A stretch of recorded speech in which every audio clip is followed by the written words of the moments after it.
3 कोटिनि बारा रांनि फान्डनि जोङो माखासे फसंथानफोरखौ गायसननो थाखाय अन्थाइ खुन्थिया गायसननाय जादों। जेंनाखौ जों रायलायगासिनो दङ, फेज वाइजआव रायलायलांगोन आरो आङो गोबां जेंना थालांगोन होननानै सानाखै, खालि वाइल्ड लाइफ एरियानि माखासे जेंना।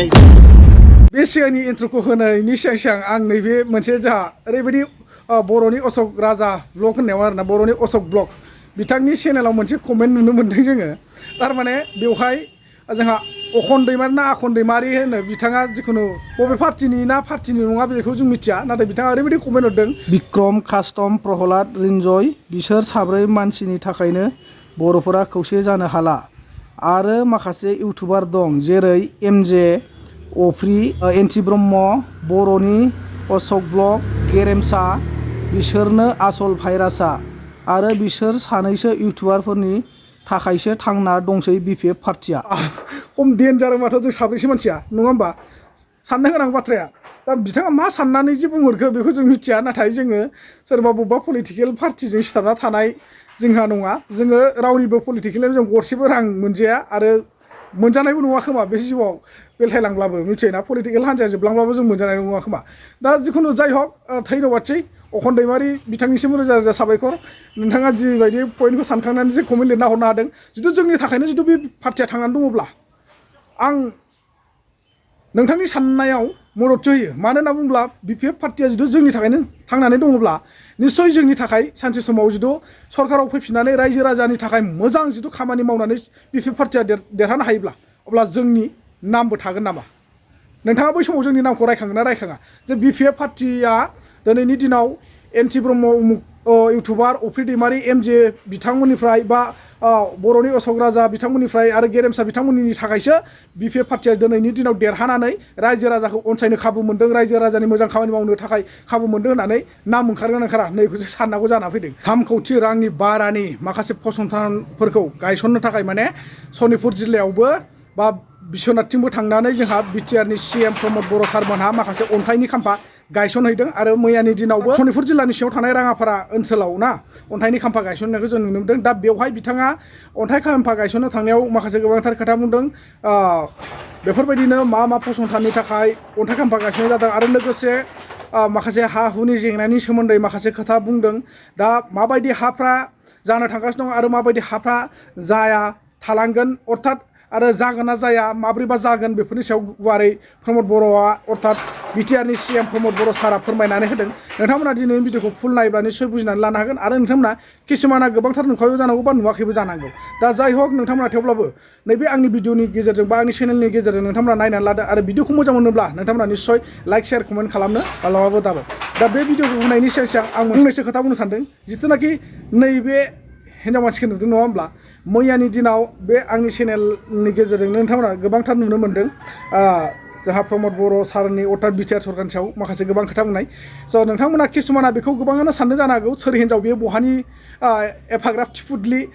बिटिआर सरकारनि सायाव माखासे खोथा बुंदों, बेफोरबायदि सानदों जानांगौ नङा होमबा। आरो किसुमाना हमनानैबो मोनखादोंदां एक्सुवेलि बे रावबो नङा, आंनि भिउवार्स नोंथांमोन बा आंनि चेनेलखौ सापर्ट होगिरि नोंथांमोन, बे जाबाय आंनिनो अनजालि बिसि नङा होमबा। दा नोंथांमोना किसुमाना सिगांफोर आङो सम लाइभ होनायाव फैयोमोनब्ला नोंथांमोना किसुमाना नुखानाय आरो किसुमाना नुवाखै। स' जोंनि आरो बै न'खर फेमिलिनि मालाबा ब्लग बायदि लाबोदों नङा होमबा, नैफोराव थांनानै नायोब्ला नोंथांमोना निस्सय नुगोन। दा बेयो आंनिनो बिसि आरोना, माने आंनिनो हिन्जाव आरोखि। दा जाय हक माने आङो दाख्लैनिफ्राय बे साननैसो देहाया मोजां नङा, जोबोद उसुख, दाबो मोजां नङा आङो बुंनो थाङोब्ला, माने एसेग्राब माने हब्रा बा गारमा फुरानानै आं खोथा बुंनो हाया। मानो होनना बुङोब्ला गगा मोननाय, गुजुनाय, थुब मोननायजों ओरैबायदि माने गुजुनानै हरसे थोल्लो गुजुनानै माने रायलायनो हाया जायो, हां सरथे मोनलायलायनाय बिदि जाबाय थादों आरो आंहा गगा मोननायजों गुजुनानै। दा नोंथांमोना मिथिखाबाय बे आंनिनो अनसुलि बिसि आरोना। थारमाने दा नैबे जिथुनाखि सिगाङाव होनाय बिटिआर सरकारा अर्थात CM सार जोंहा प्रमद बर' सारा सनितपुर जिल्लायाव मैयानि दिनाव थांनानै माखासे 3 कोटि रांनि बाजेटनि सायाव माखासे खोथा बुंदों आरो मा खामानि मावनो थाखाय अन्थाइ खाम्फा गायसनहैनाय जादों आरो हा हुनि सायाव माखासे जोंहा खोथा बुंदों, वाइल्ड लाइफ सेन्सुरियाव थानाय आरो थायैनि बाथ्राबो बुंदों बिथाङा। दा जिखुनु आंनो बिनि सायावसो फंनैसो बाथ्रा बुंनो सानदों। थ' जोंहा नैबे भिडिअखौ बा सिगांनि एन्ट्रिखौ नुनानै निस्सय जोंहा सनितपुर आरो बिश्वनाथनि रायजो राजाफ्रा निस्सय हमदांनो हाखादों। आरो किसुमाना मैयाफोर गोबांनो नुखाबाय जानांगौ नोंथांमोना बे भिडिअखौ ना दा प्रमद बर' अर्थात बिटिआरनि CM सारा बेखौनो बुंहैदों जे सनितपुर जिल्ला राङापारा हालामाव थांनानै 3 कौटि रांनिबो बारा बाजेट खालामनो नागिरदों बायदिसिना नांगौ बेसादफोरनि थाखाय बा मेडिकेल लामा सामा बायदिसिना स्कुल बायदिसिना खालामनायनि मुङाव बा माबा मोनसे जिरायसालि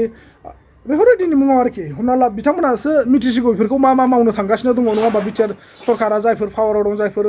बेफोरनि सोमोन्दै थाबायगासिनो दं बिथांमोनासो फुल डिटेल्सखौ मिथिगोन दा आं बेखौनो बुंनो सानो स' जोंहा बिटिआर सरकारा खुलिजेननाय समनिफ्रायनो बा सोलिजेननाय बिटिआर गबा फैजेननाय समनिफ्रायनो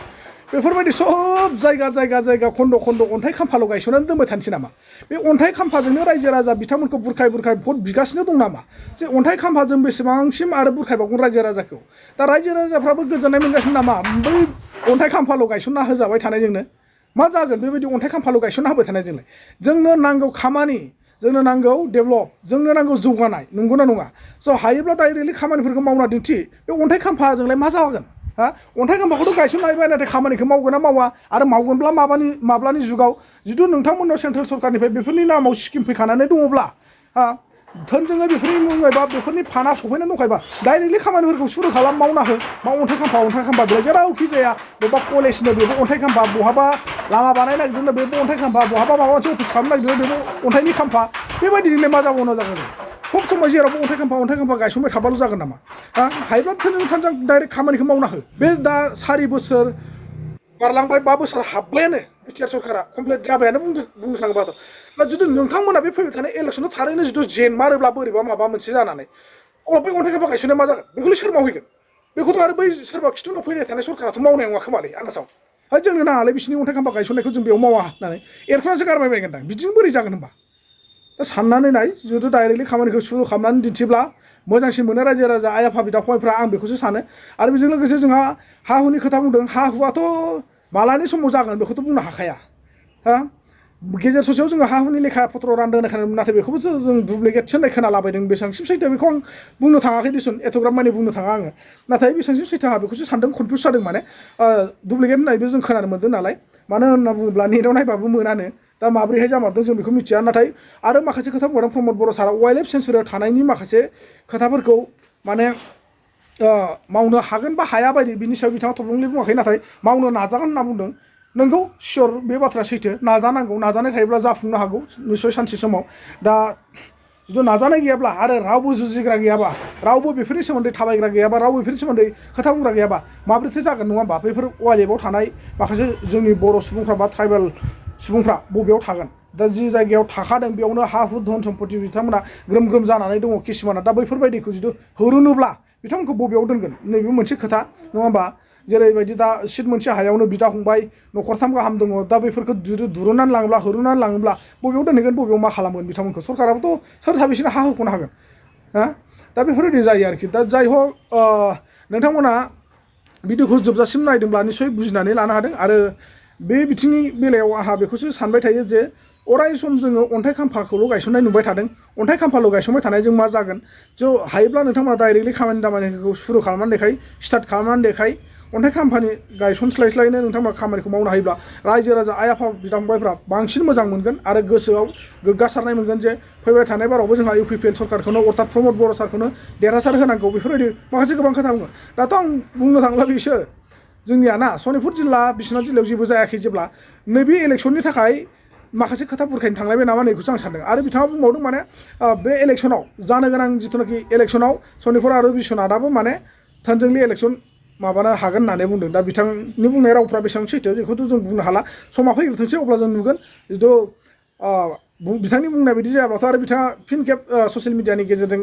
सोंनाय फिननाय खालामजागोनलाय दा बेसो आरोखि दा जाय हक नोंथांमोना भिडिअखौ नायना लादो समनि जि मोनसे अपारेशननि थासारिमोन बेवहायबो गोबां गाज्रि थासारियाव मोगा मोगि जादों मुंख्लंबो जादों दा नाथाय बिनि उनावबो बर' हारिखौ सिबिनाय बर' हारिखौ मोजां मोननाय बर' हारिनि राव थुनलाइ जौगानाय हारिमु जौगानाय सोलोंथाइ जौगानायनि हाबा मावनायाव रावबो फासयाखै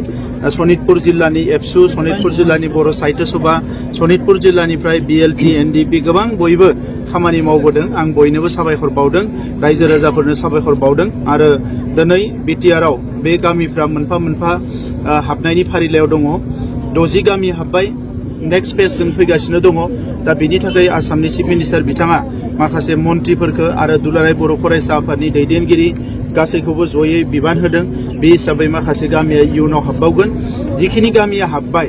बे गामिफोरनि ससिय' इक'नमिक डेभेलपमेन्ट, इडुकेसन आरो कालचारेल डेभेलपमेन्टनि थाखाय जोङो माखासे खामानिफोरखौ अलरेडि जागायबाय। मानोना जोङो गुबुन हारिया जेरै जौगादों जोंबो जौगालांनांगोन बेखौनो नोजोर होनानै दिनै फैदों आरो दिनै सनितपुर जिल्लायाव गासैबो लानानै फ्राय 3 कोटिनि बारा रांनि फान्डनि जोङो माखासे फसंथानफोरखौ गायसननो थाखाय अन्थाइ खुन्थिया गायसननाय जादों। फैबाय थानाय बिटिसि बिसायख'थियाव जिखुनु गामिफ्रा हाब्बाय बेफोरो बाहागो लाफानो मोनगोन नामा? निस्सय बाहागो लानो मोनगोन। आरो बेनि अनगायैबो सार माखासे हा हुनि जेंना